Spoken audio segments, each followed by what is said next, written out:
సామాన్లకి నాకు మాత్రం ఇన్ని నీళ్ళే ఖర్చు అయ్యేవి. ఆ నీళ్ళు కూడా ఫిల్టర్ చేసి చింతపండు మొత్తం డ్రాగన్ ఫ్రూట్ చెట్టుకి వేస్తాను, మిగతా నీరు వాషింగ్లో వేస్తాను. ఇంకోటి పళ్ళం చూడండి, నా ఇత్తడి సామాన్లకి స్టాండ్ రెడీ. ఇత్తడి స్టాండే అనుకుందాం మరి, ఓకేనా? ఎలాగో ఇల్లు మొత్తం ఇప్పుడు సాటర్డే కడుగుతాను కాబట్టి నేను ఇక్కడే క్లీన్ చేస్తా. ఉప్పు వేస్తే సామాన్లు నల్లగా అయిపోతున్నాయి వేగరం, అందుకని ఉత్తి చింతపండుతోనే నేను తోమ. అదొకటి నేను అబ్జర్వ్ చేశాను. నాకు కావాల్సింది ఈ విజిల్స్ క్లీన్ అవ్వడం, తెల్లగా చేయడం అనేది మాత్రం నాకు రాదు. ఎందుకంటే ఆ బ్లాక్ లేయర్ ఏదైతే ఉంటుందో అది క్లీన్ అయితే కానీ దీని మెడిసినల్ ప్రాపర్టీస్ మనకు రావు. చూడండి,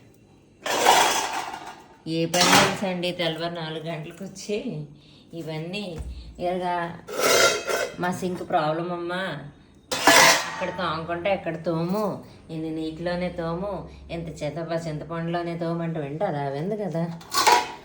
మనకి మనుషులకు సహాయం చెయ్యాలి అని ఉంటే పేదలు కదా అని ఒక రోజుకి ఒక్కొక్క మనిషికి ఇంత డబ్బులు అని ఇచ్చేయాలి. కానీ మన పని మనమే చేసుకోవడం అనేది నాకు ఇష్టమైన పని. ఆ ఒక్క డబ్బులు పేదలకు వాళ్ళకి ఇచ్చేయండి, ఏం ప్రాబ్లం అయితే లేదు.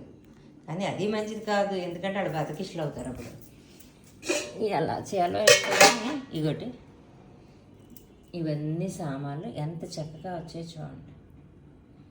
ఎంతటితో సెలవు తీసుకుంటున్నానండి.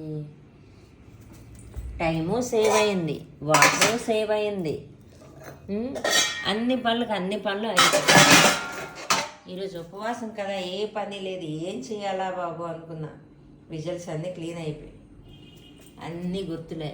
ఇది మా పాలకొండ అత్తమ్మ గారు ఇచ్చింది, మా అమ్మ 2000లో ఇచ్చింది, మా అమ్మ ఇచ్చింది 2000లో. ఇది దేనికో కొన్నది.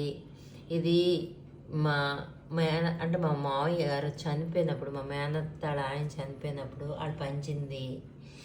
అయితే క్వాలిటీ ఆఫ్ ఇత్తడి చూడండి, పాత ఇత్తడి చాలా బాగుంది. ఇది 30 to 40 years బ్యాక్ అంట. ఇది పాత ఇత్తడి చాలా బాగుంది. ఎక్కడో ఉంటుందో శాట, ఆ శాట అయితే అస్సలు ఎక్కలే. ఇగో